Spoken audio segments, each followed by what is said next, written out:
Welcome to Wine Soundtrack USA. Listen to the passion with which producers narrate their winery and their world. In 30 answers, discover their stories, personalities, and passions. Hello, friends and listeners of Wine Soundtrack. This is Allison Levine, and today I'm with Remi Cohen of Lede Family Wines from Napa Valley. Remi, thank you for joining us, and tell us about Lede Family Wines. Hi, Allison. Thank you for having me. Lede Family Wines is owned by Cliff Lede and his family, and it encompasses two wineries, Cliff Lede Vineyards based in Napa Valley, where we focus on Bordeaux varieties, and Fell Wines based in Anderson Valley, where we focus on more cool climate varieties, mainly Pinot Noir and Chardonnay. So you're speaking about warmer climate, cooler climate, and the varieties. Can you tell us all the different grapes you're growing, how much wine you're producing, and is it all from estate fruit, or are you sourcing from other places? At Cliff Lede, which is our home base in Napa Valley, we have 60 acres in the Stag's Leap district, and being in Stag's Leap, which is known for producing Cabernet Sauvignon, that's what we focus on. So at our 60-acre estate, we have mostly Cabernet Sauvignon, but also some of the Bordeaux blenders, Merlot, Cabernet Franc, Malbec, and Petit Verdot. We make one white wine at Cliff Lede Vineyards. It's a Sauvignon Blanc, and we have a little bit planted at our estate in Stag's Leap District, but we also source from some amazing grower partners throughout Napa Valley.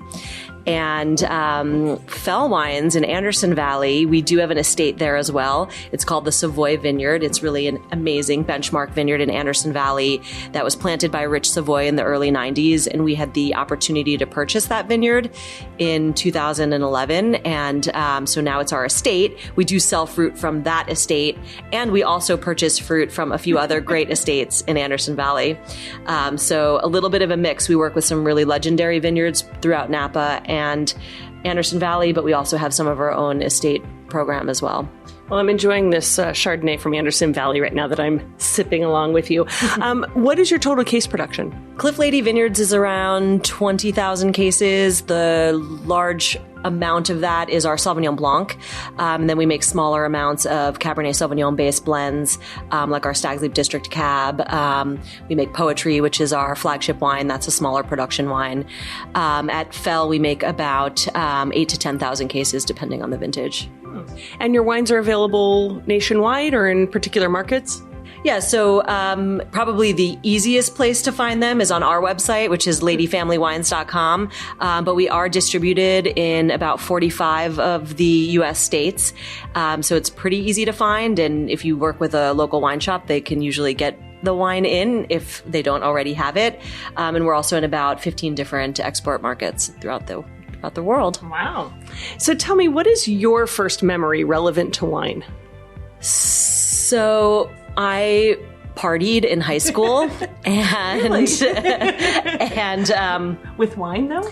A little bit, actually. We thought we were very sophisticated, and some older brother of one of my friends had turned us on to craft beer when that was still emerging, that market was emerging. And so we were experimenting in the craft beer world, and a pretty good liquor store opened near my hometown in East Brunswick, New Jersey, and they had a great selection of craft beer and some pretty decent wine selection as well. And we would go in there, and they had no idea how young we were because we were some of the only people that actually knew about craft beer. And so we'd go in there, we'd talk craft beer with them, and then they started turning us on to different wines. And when I look back, they were pretty good selections for 15, 16-year-old kids drinking Santa Margarita Pinot Grigio and like grilling salmon on my friend Adam's barbecue. And we thought we were just so cool. Well, you were very sophisticated if you're grilling salmon and drinking Pinot Grigio at 15 or 16. So once you started to understand wine and as you've been drinking wine, what would you say is one of the most memorable wines you've ever drunk and what that occasion was? What kind of stands out when you think about that? Well, so I approached the wine business from an academic perspective. I went and did my undergraduate at Cal Berkeley, UC Berkeley, and was pre-med at the time. So I was studying molecular and cell biology, predestined for medical school, became disenchanted with that career track early on in my education and was working in a laboratory studying plant biology, decided to make the switch and for grad school focus on plant biology. And I went to UC Davis and studied viticulture and enology. But when I got there, I really didn't have much experience drinking wine. I would drink like magnums of Blackstone at parties and things like that. But I didn't have parents who were into it. I didn't have much of a culture that was really into wine or anybody who was turning me on to it in a sophisticated way. This guy named Michael Richardson, who was the enologist at Saintsbury Winery, which is in Carneros, Napa Valley, he came and brought all of the Carneros Reserve Pinot Noirs from 1990 to 1999 that they had ever produced. And I was completely fascinated. It was my first vertical, and to see both the continuity of wine style from vintage to vintage, but also the nuances. And he explained to us the different vintages and how they made different characteristics come out in the wines. And to me, I'm sure to a lot of people in the wine business, this doesn't sound like such a big deal, but for your first vertical, I was just completely floored, and that sold me on the wine business. I went up to him afterwards and thanked him for sharing these amazing wines with us. And he asked me what I was doing, and I explained I was studying viticulture at UC Davis. And he asked me if I'd be interested in the internship there. And so that was actually my first job. I worked in 2001 as a harvest intern at Saintsbury, all because of this amazing vertical of their Reserve Carneros Pinot. Wow. That makes an impression. It was an impression, yes. I'll never forget. Have you had the pleasure to travel around the world and taste different wines? Yes, not everywhere, but I've been to a lot of different wine regions. I actually feel guilty when I go on a trip that doesn't involve wine exploration of some sort or another. Actually, just a few weeks ago, I went to the Finger Lakes region, which was really fun. And yeah, it had some great Riesling at Weimer. So that was great. But yeah, I've been through France and Spain. Actually, a fun international wine story is that Lede Family Wines has made our first venture into the international wine world.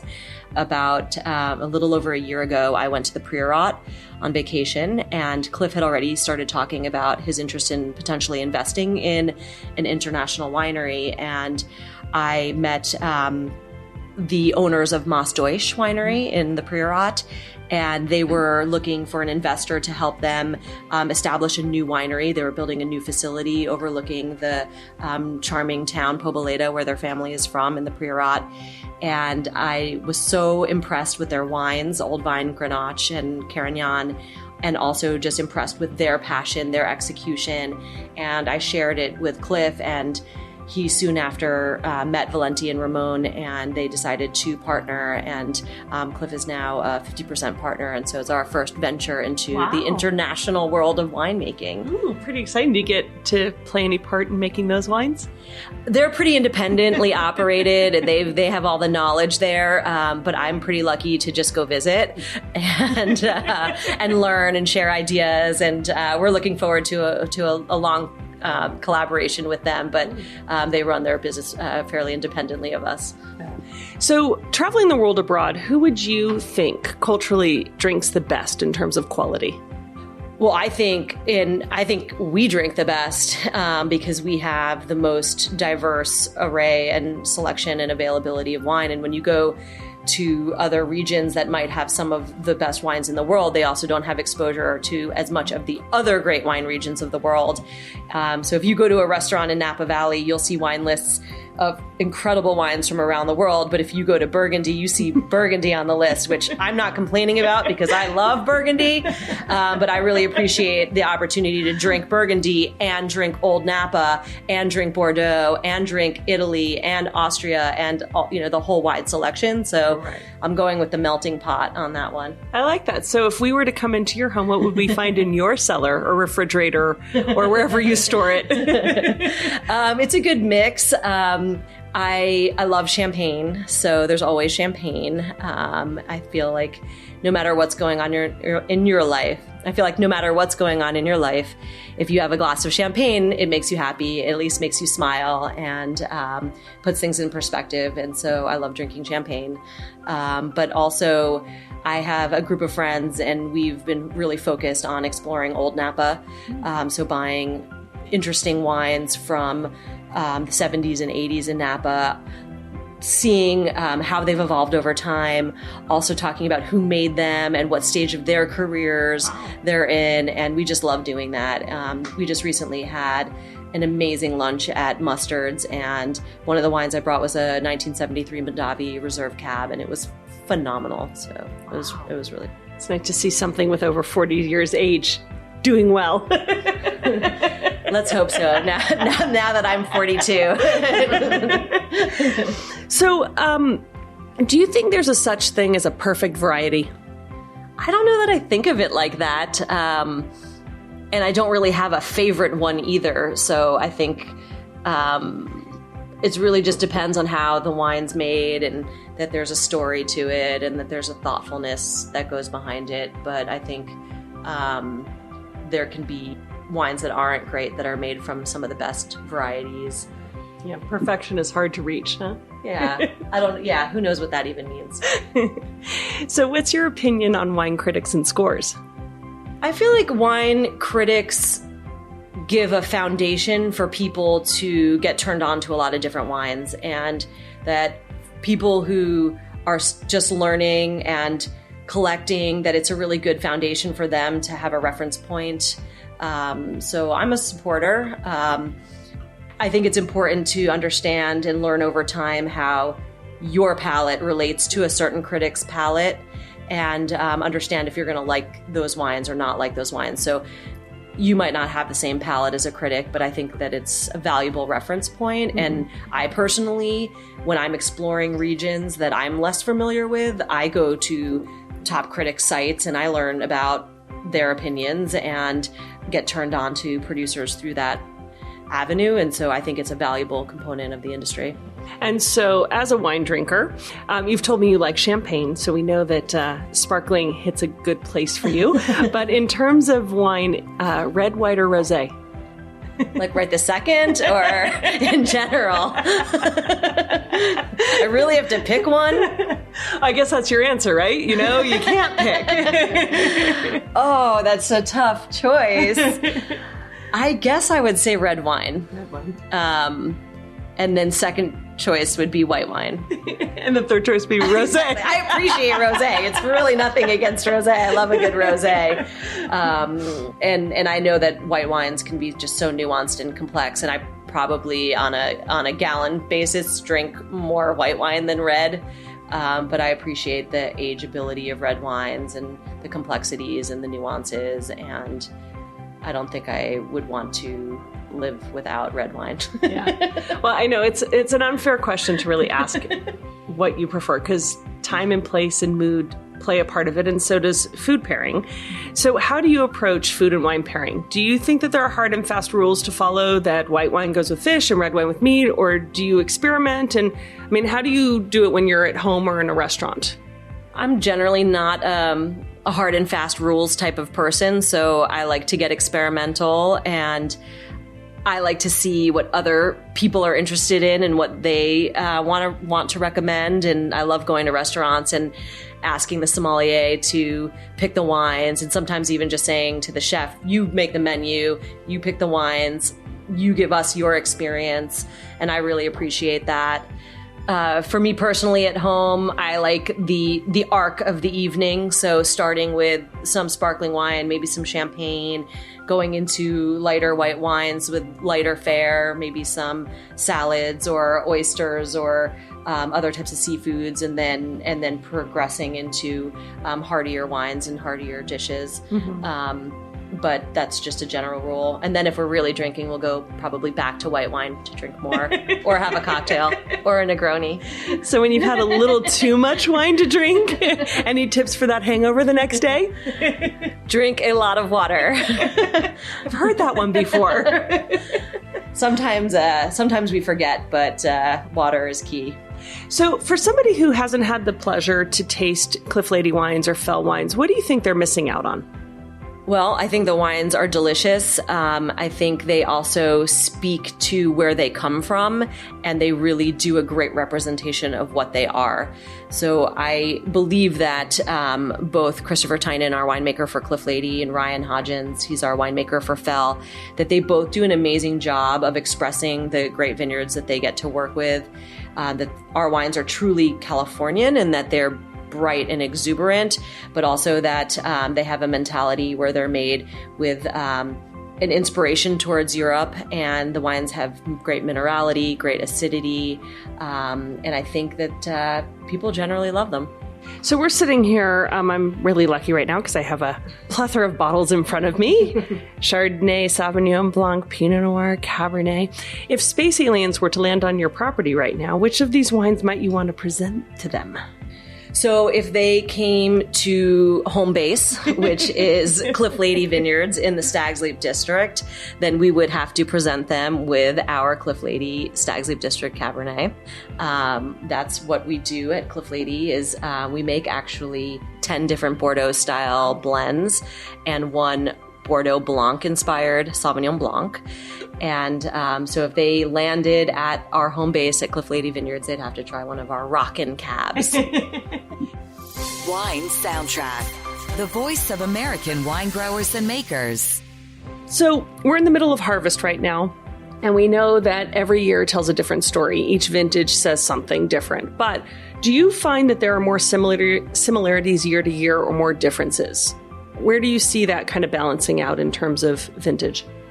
In California, we are pretty blessed with a bunch of different factors that lend our climate to be so great for producing wine and producing fairly consistent wines.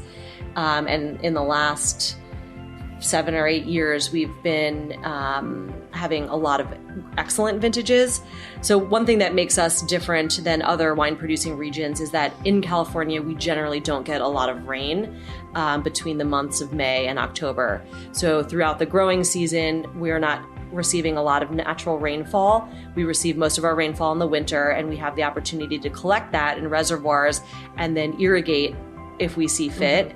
And so we have a lot more control than other regions that either don't irrigate as a rule or have rain events that could occur at any time. And the level of control that we have in California over the amount of vegetation that we grow and the vigor of the canopy and the timing of the irrigation really allows us to maintain a reasonable consistency. Obviously, there are some vintage variations. If I think back to the last decade, an outlier, for example, in Napa Valley would be the 2011 vintage, which was a much cooler vintage and also had some rain. And if you compare that, it's more similar to Bordeaux in a typical season in terms of the heat accumulation that we experience throughout the season. And the wines are a little bit lighter, less ripe, have more red fruit instead of darker black, blue fruits. There's a little bit of kind of dried herbal notes throughout the wines. I think they're still beautiful, but you would pick them out in a lineup. Right. They aren't exactly like the other. Exactly. Nothing's exactly the other, but... But it might be hard to distinguish a 2014 from a 2016, but if the 2011 was in that lineup, that would be an outlier. Are there any signs or predictors that will let you determine what a vintage is going to be like? There are, and you can geek out immensely on a whole number of things, starting with what we call heat accumulation or growing degree days. So that's one of the first things as a viticulturist, which is what my background is as a grape grower. We look at heat accumulation, so how much ripeness we think that the vintage is going to get and where we are at in terms of growing degrees. But you can do all types of things like track tannin development and different types of tannins relative to one another. Both Ryan and Chris, our winemakers, are, I would say, more artistically focused as wine producers than they are scientific. They're both brilliant and use science if necessary, but or to support some decisions that they make. But generally, they're more intuitive and artful in terms of their production. So we don't do a huge amount of data analysis when it comes to tannin analysis and tannage management, and it's more based on flavors and experience and tasting the wines. But you can really go for it if you want to geek out on a lot of data. Well, on a more fluffy note from data, you're a viticulturist. You spend time in the vineyards. Have you been known to speak to the vines? Do you talk to them when you're walking through them? And if so, what do you say to them? Or do you talk to the wine when it's in the barrel? Or are you too scientific? I would say I talk to the vines more than I talk to the wine. I love walking in the vineyard, and actually whenever I am trying to problem solve, sometimes it's best for me to get up from my desk and go walk through the vineyard. And it's not necessarily a dialogue with the vines, but a dialogue in my head when I'm walking through such a beautiful place. And being in a vineyard is really observational. And so there's a lot of feedback that goes on when you're walking. And to me, it's my favorite part about being in the business is getting to walk through vineyards. So it's more that the vines are talking to you than you talk to them. And they do provide a lot of solutions. Do you have any traditions at the start or end of harvest that you do as a winery? We do. We have a few different traditions. One is that we always kick off harvest with a toast, champagne. Of course. So we always toast the first harvest with some champagne. We also make harvest T-shirts every year, which are really fun. So at Cliff Lede Vineyards, Cliff named all of our vineyard blocks after his favorite classic rock songs. So we have this music theme that runs through the property, and usually the Lede Family Wines t-shirt is related to a Beastie Boys release album, or this vintage we have an AC/DC Shoot to Thrill themed t-shirt. And then we like to cap the season off at the end of the year in late October, early November with a harvest party. Yeah, those are good traditions to have. Yeah. I like that. So when you were a little girl, what did you want to be when you grew up? I know you said that you were going to medical school to be a doctor. Was that always your dream? I think that was always my parents' dream. And without anything else, it just seemed like the right thing. I feel like when you're a kid, it's like if you're argumentative, they tell you should be a lawyer. I heard that one. If you're good at science, they say you should be a doctor. So I was, I guess, fairly science inclined. So my family was always like, she's going to be a doctor. So that was just the plan in the absence of anything else. But everybody's pretty excited about the career track that I chose. I remember when I called my mom to tell her what I was doing, I was working at a biotech company after undergrad, and I just discovered the UC Davis Viticulture and Enology program. And I called my mom and I said, I think I know what I'm going to do. And she said, what's that? And I had to look back at the computer to get the names again. And I said, I'm going to go to UC Davis and study viticulture and enology. And she's like, what is that? And I said, it's winemaking. And she was like, maybe you'll meet a duke or a baron. I was like, okay, Mom, thanks. Thanks for the support. Have you met a duke or a baron? No, not yet. Well, probably. If you've met anyone in Italy or France, it's likely they're a duke or a baron. Yes. Actually, my friend Carrie married a Xavier de Boissieu in Beaujolais, and I think he would be one of the closest to that. Well, there you go. She was right in her prediction. So when you're not working, how do you spend your free time? I have a lot of different activities. First of all, I love spending time with friends and family. I love going running or hiking. I love dancing, do yoga. There's all sorts of things that I like to do. Yeah, a lot of outdoor activities or physical activities. Yeah, I go see a lot of live music. That was fun. Do you have a favorite singer or group? I wouldn't say that I have a favorite one. I love a lot of different kinds of music. So I just like to go see live music and experience different types of music. If you were planning a romantic evening, what sort of wines would you be pulling out to create a little romance? I know champagne is what you start with. You know my answer already. Actually, I found a birth year champagne for my boyfriend recently, and we went and spent a weekend on the coast, and I brought caviar and smoked salmon and creme fraiche, which also pairs well with older champagne. Not that old. But And is it just champagne, or does anything else make for a romantic evening? I mean, to me, it's about the company and the conversation more than anything else, but I love red wines with age on them, and any wine that just tells a story, is from a place that is unique, I can enjoy and love to experience. So aside from the hope, maybe it was advice that your mom gave you about maybe meeting a baron, what would you say is one of the best pieces of advice you've ever received, and who gave it to you? I pause. That's fine.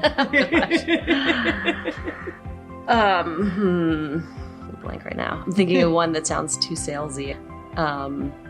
Well, one of my mentors is Michael Richmond. He's the founder of Acacia Winery and just an all-around Renaissance man. And I worked for him when he was the general manager at Bouchain Vineyards, and I was the vineyard manager. And he actually was one of the first people to get me more involved in the sales and marketing side of the wine business. And his advice was basically that everybody in any company is a salesperson. Mm-hmm. And he helped me learn how to articulate about wine, share wine with people, show my passion and enthusiasm for wine.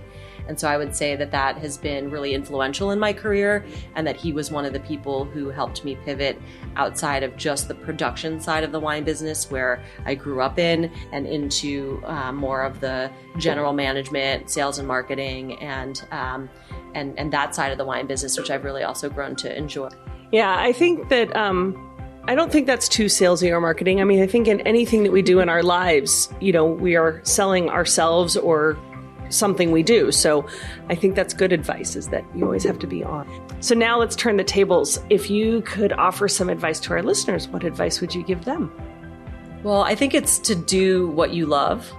And I think one of the things that has been really important for me in my life is to be my own advocate. So understand what I can contribute in a situation and be willing to share that with people, and know that my intentions are good and that what I want to contribute is for the greater good of the business or the company or the wine, and feel willing to share that with people.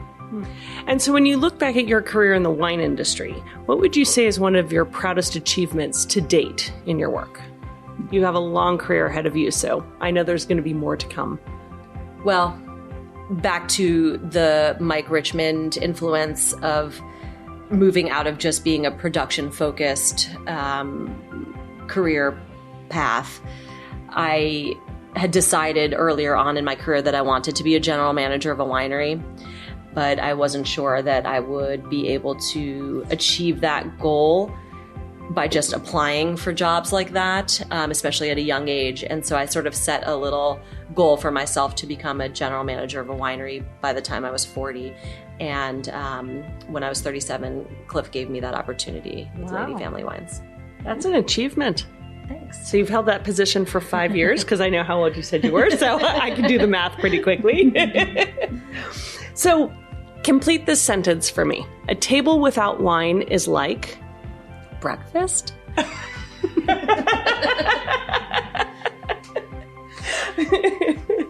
I'm going to ruminate on that one for a minute. No, that's good. Okay, so now I'm going to have you picture a scenario. There's a restaurant setting. There is someone sitting at a table. The paparazzi are in the window and they're snapping a photo. In that photo, whoever is sitting at that table is drinking a bottle of Cliff Lede wine. Who would you want that person to be? From any walk of life, living or deceased. Well, I've always wanted Robin from the Howard Stern Show to come taste the Cliff Lede wines. I listen to this Stern Show all the time, and she's a big fan of wine and comes to Napa a lot. So I would love to have her come visit at Cliff Lede Vineyards and or drink our wine. She comes to Napa, but she hasn't been to Cliff Lede yet? Oh, shocking. This is an invite, Robin. So... you were saying that there's a lot of consistency in California from vintage to vintage, with a few exceptions. But obviously, there's climate change and a lot of global warming has shifted what's happening in the vineyard. Where do you think we're going to be in 500 years? Are we going to still be drinking wine? I thought you were going to ask me like 5 or 10 or maybe 50 years. I have no idea what's happening in 500 years, but I bet we will still be drinking wine, since we were drinking wine 500 years ago or longer than that. So I hope that we'll be drinking wine, and maybe we'll drink different wines than we drink now, or different wines will be grown in different regions. Yeah. But I think that as long as there's people, there probably will be a wine culture. Yeah. So... if, unfortunately, that wine culture had to end sooner and you were sent to a deserted island, which 3 wines would you take with you? Oh, champagne. Yeah, obviously champagne to drink on the early end. Some Pinot Noir, and then probably like a cab so that it could age. So I'd have something for the long haul. A Pinot Noir from anywhere in particular? I like a lot of different Pinot Noir, but I guess I can go with the gold and ask for a Burgundy. Mm-hmm. Hey, it's your deserted island. Exactly. And the Cabernet? Let's go with Old Napa. Okay. So now let's play a little game and pair those wines with music. You should have an advantage since your vineyards are all named after musicians and songs. I know you didn't name them, but you live in this world where music is such a part, like I'm going to go walk out in the Beastie Boy vineyard and I'm going to go work, So based on that wine, on that champagne, what kind of music would you want to listen to, or what does it make you think of? What inspires you? Oh, I think it's like a great song that you want to sing along. Just makes you joyful and happy. And what about Pinot Noir from Anderson Valley, such as your Pinot Noir? I think something maybe a little bit more folky and earthy. Like I got turned on to a band recently called the California Honey Drops, and I've been loving them, and their music has a lot of different influences from around the world, and it is folky and earthy, like a great Anderson Valley Pinot Noir. And what if we were to move more into that Burgundy side of Pinot? I'm picturing myself sitting in the Hotel Coste in Paris and listening to Stéphane Pampignou or something like that, like sort of sexy, clubby music that's timeless, though. An aged Napa Cab? Now we're getting into classic rock, so more into Cliff's genre, great classic rock. Okay, and then we have to end with, your main wine, poetry. Poetry. Well, poetry pairs well with a lot of different music, but I would say as our finest expression, it's like a great classic work. Fantastic. You did well. That's good. You're great and fun. Okay, awesome. So I have one more question for you. You were telling me how you explored Priorat and you've traveled some other places. Where's one winemaking region in the world that's at the top of your list for your next adventure? Actually, I'm sort of planning a Sicily trip. I'm pretty excited about going there next summer. Oh.